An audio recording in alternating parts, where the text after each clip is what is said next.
We've got Boston Celtics versus Miami Heat. 3 games into that now after last night. First 2 games went to the Heat, arguably thrown away by Boston. Boston with a 17-point lead at halftime of game 2 ended up losing that one. And a 14-point lead in the fourth quarter of game 1 ended up losing that one. And it's fine margins. At the end of game 1, you have that incredible Bam Adebayo block, which I swear is one of the best pure blocks I've ever seen. The hand placement, the wrist strength, the fact that it was... I was speaking to you, Ognian, off the pod, and you said it was almost like a goaltend, how deep that ball was with the block. And then second game, you've got a Jaylen Brown wide open 3 from his spot, by the way. That left-hand corner is Jaylen Brown's highest percentage shot. And that just rims out and never really looks like going in. So, fine margins. Celtics found themselves 2-0 down. Stories of Marcus Smart basically losing his shit in the dressing room after game 2. There was hears of clanging and things being thrown, and there was a little story of Jaylen Brown having to be separated from Marcus Smart. That wasn't a huge story, really. I think anyone who's been in the dressing room knows that you can have those moments, and both of those 2 guys quashed it afterwards and said that's just smart, and you need someone like that on your team.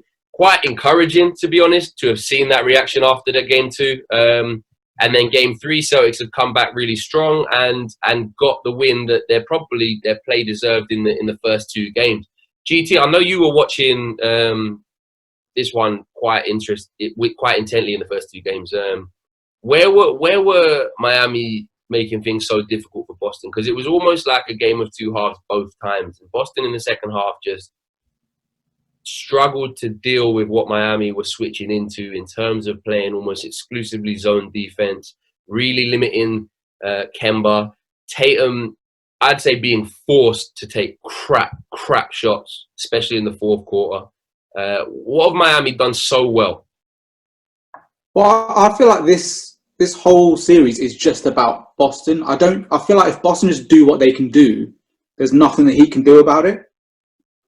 This should have been a series for Kemba. I expected Kemba from the first game to just kill it, because the only reason he struggled against Toronto because they were doing that box and one and it was confusing him, and he just wasn't getting good shots and he wasn't getting to his spots. But Dragic can't stay in front of him. He just can't. Robinson can't stay in front of him. Hero can't stay in front of him. He should be able to just blow by every single time. First game he struggled, but I really feel like the Celtics have just outplayed the Heat all 3 games. And it's all come down to sort of late game execution. Butler's just a man. Dragic's just a man. And Crowder, they've just decided, no, these are kids. We can beat them if we just focus and just do what we do. And Celtics just allowed it to happen. And I think that's why the frustration blew over after game 2, because they know that they're better than the Heat. Talent-wise, they're just so much better. And you saw that yesterday, last night. And I don't really feel like the Heat have got an answer. I don't think there's anything to do.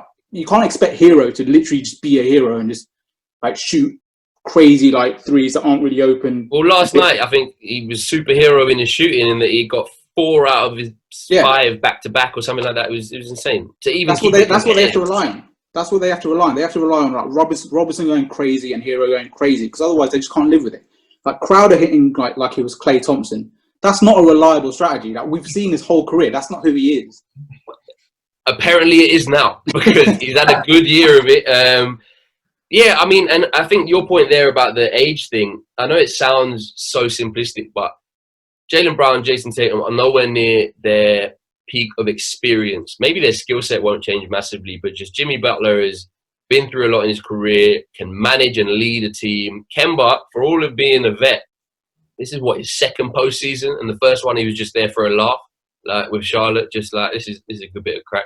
And Tatum, you'd argue maybe as good a dunk attempt it was, you'd argue that in 3 years, Tatum doesn't go to try and dunk on Bam Adebayo as the last player of the game. Tatum knows to move the ball better in the fourth when he's 26 compared to 22. And I think you're absolutely right. Bam is young, but he plays well beyond his years. And I think Dragic and Butler are just being incredible this series. Dragic is north of 25 points in game 1 and 2 so far. The Kemba problem is one, because I think the defensive issues in that first 2 games in particular, I mean, Harold, you said the Lakers hid Rondo well. The Celtics did not do the same for Kemba. The brother can't even get a charge properly. Like he's not a good defender. It goes beyond height and strength and everything. Like he loses people. He doesn't close out 3-pointers well enough, and then when he does, he hasn't got the wingspan to really stop them. And yeah, he is just a sieve. And if he's not excelling on the offensive end, like we need him to, then it just becomes a bit of an issue.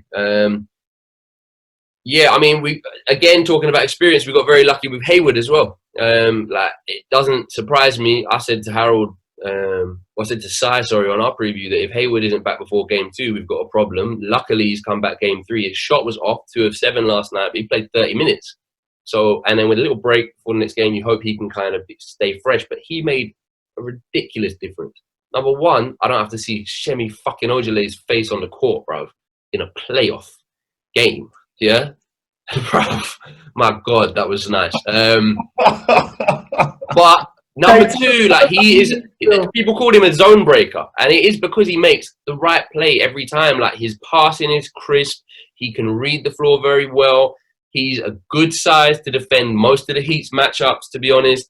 He can get to the rim once his bounce comes back, and I swear it is such a relief to have him back, and that is the defining factor for our series, because again, for all of his being a flop in Boston with injuries and this, that and the other, there's never been a time Celtic fans have been so happy to see him on the floor as now, and he can hopefully bring that same sort of maturity and experience as Butler and Dragic can. Harold? Yes, quickly, sorry. Yeah. I just want to ask, because I know GT, like you were a big Gordon Hayward fan when he was at the Jazz. Like, has his game changed a lot since then? You know, he's had his injuries and stuff, so maybe he's been forced to. But how's his game different, maybe, to what it was like at the Jazz? Well, he's much less like physically dynamic. Like, he used to like drive, dunk.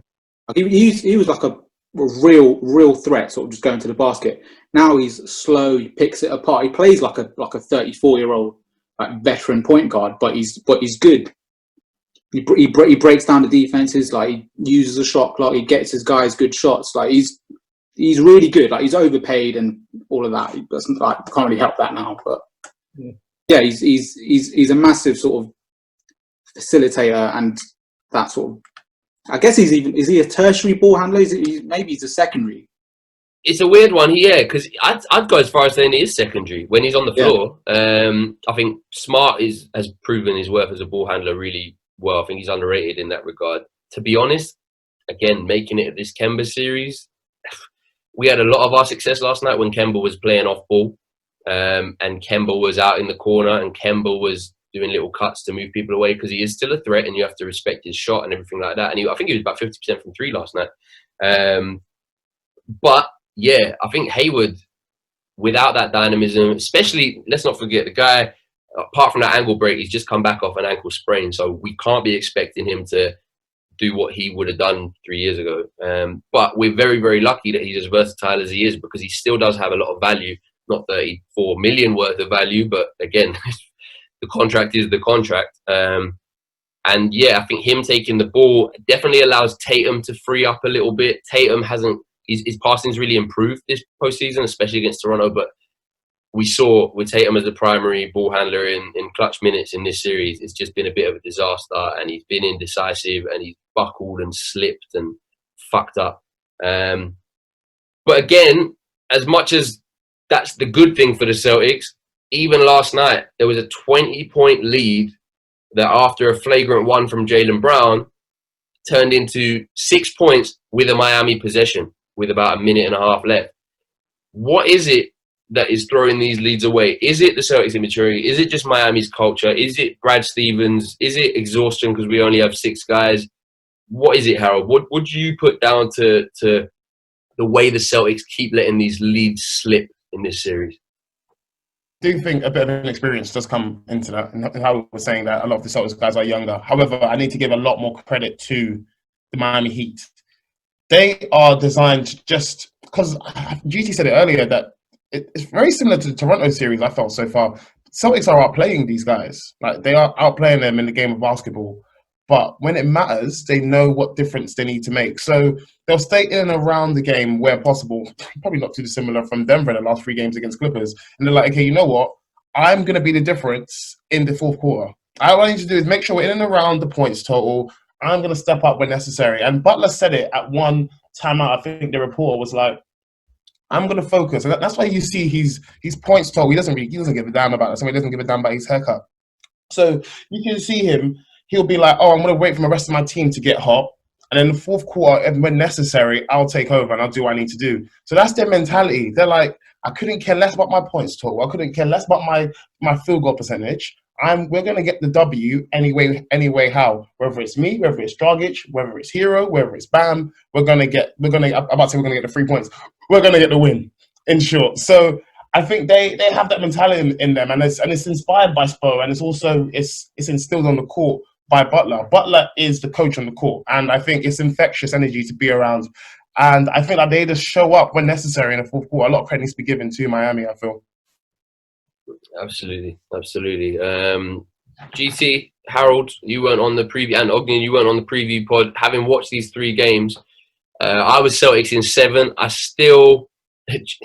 emotionally messaged GT the other day that it's over because I was just pissed off, and I think I messaged the group chat that I might become a Pelicans fan if this goes as badly as it keeps going on, just because I was upset. We all say things that we're not proud of.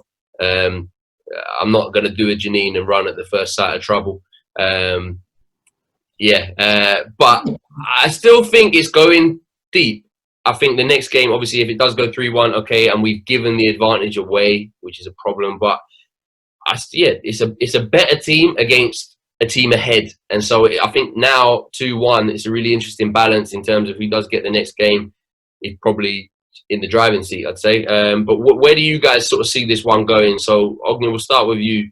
I know game 3 you haven't fully caught up on yet, so you've probably seen the worst of us as a Celtics fan. But where do you see this going with that fucking jersey, you mug? I'm with you, man. I think Celtics in 7. And also, you just talking about if the Heat go 3-1 up. But hey, what's a 3-1 lead? What's a 3-1 to a Denver fan, I guess, yeah.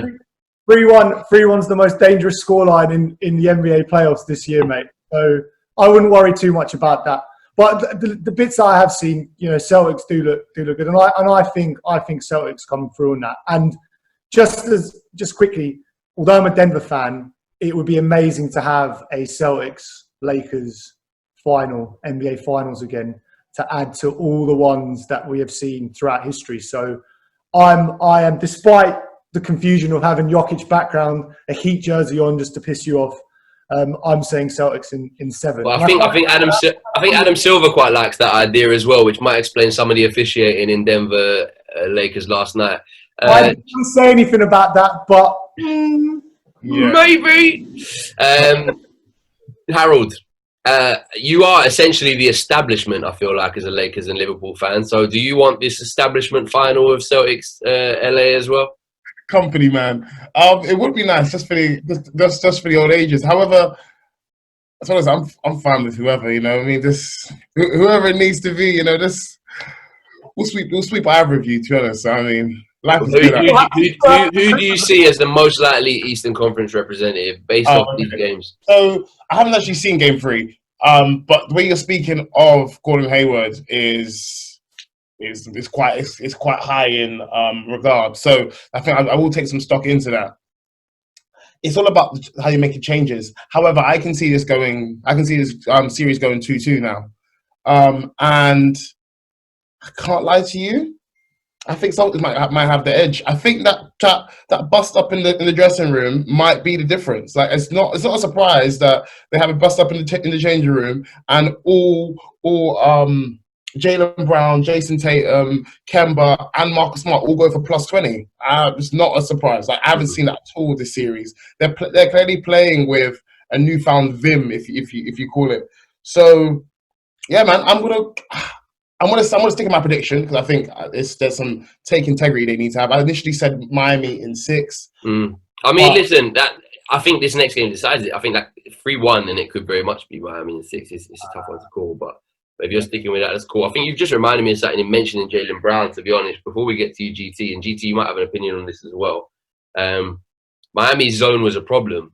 Jaylen Brown is another X factor here that we've not considered really. In the first 2 games, the guy was not getting the ball. I don't know his exact usage rate. I haven't checked it, but he was not getting the ball. And I think that's where a lot of the frustration came from in game 2, especially. Bruv, the zone is there to be got at if you have players who can get it and drive and get to the rim. Jaylen Brown was going up at the rim against Bam, against Kelly Olynyk, getting his points.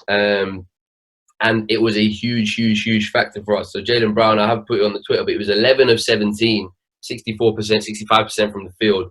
Didn't attempt many threes because he was so dedicated to going to the rim. Love to see it. I like it. 26 points, 5 assists, 3 steals. Jaylen Brown was effective in transition. He was nicking the ball and then going and either assisting transition points or finishing them. And again, like you said, Hayward, he had a good game. He wasn't huge on the stat sheet, but it was a mental thing. It felt more assured when he was there. GT, over to you, mate. Just for your little shout. I feel like if Celtics can crack the zone, I don't know if that's something that plays into your decision as well on what you think this series ends up as. Yeah, the thing with the zone is, like, I know there's different types, but if you're just running the same shape, which they seem to be, by the way. Yeah, which they are, then it's much less effective because I always feel like the whole point of the zone is just to cause confusion and just eat the shot clock. So then you have to reset and then suddenly you've got 8 seconds to come up with something. If you know you're facing the zone and you know exactly who's going to be where, then it should be pretty easy to game plan against it. I said Celtics in 6 before the series started. I'd probably stick with that. That would be a comeback for the ages there if we really would have figured out the zone if that's the case. The only thing is the late game execution, because even yesterday there was like 45 seconds left. Yeah. Marcus Smart took a shot with 13 left on the shot clock. It was the shot clock management's been awful. So bad. So bad. Awful. Yeah. There was one he took as well where there was a completely clear passing lane. And listen, I love Marcus Smart, but there was a completely game 2. I know what you're talking about. Took a fucking 3. There was Jaylen Brown or someone was at the rim. Like it was mad. And Tatum's not been great with the shot clock. Kemba's been defaulting to ISO plays when he doesn't need to at times as well. The shot clock management has been bad. It was better last night, but still has not been bad. And again, it just circles back to that experience that we talked about at the start. So that's a lot of Celtics love. Hopefully, that's not just the recency bias of last night.